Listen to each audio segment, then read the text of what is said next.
AI service to poverty in Sweden, presented by Xmon.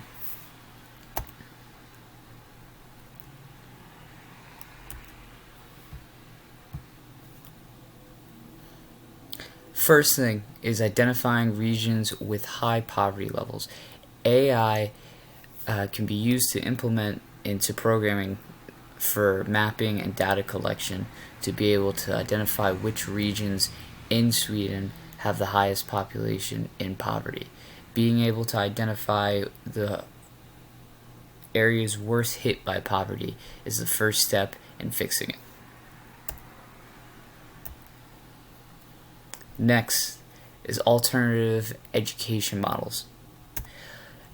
AI can be used in countries that do not have formal education.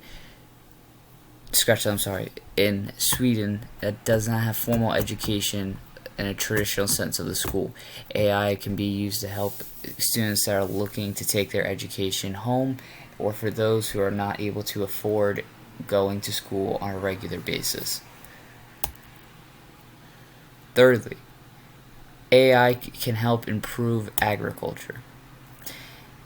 AI can be used to help increase the efficiency and productivity of agricultural farms in Sweden.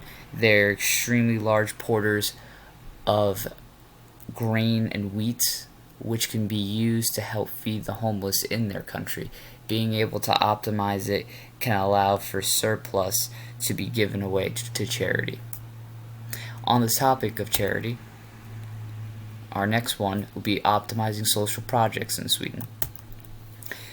Basically, you will use AI as you would for any other logistics business. AI can help these non-profit organizations better operate and save costs, allowing them to reach out to more individuals at a time and to be able to help them in more extensive ways.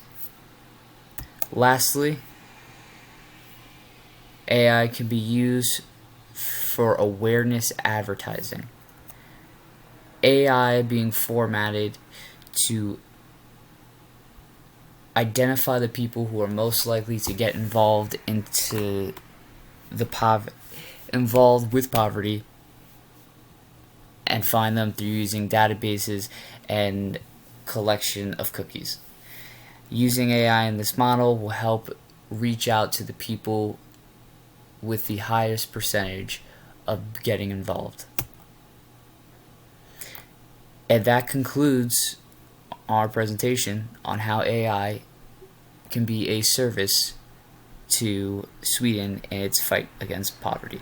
Thank you for listening, and I hope you have a great day.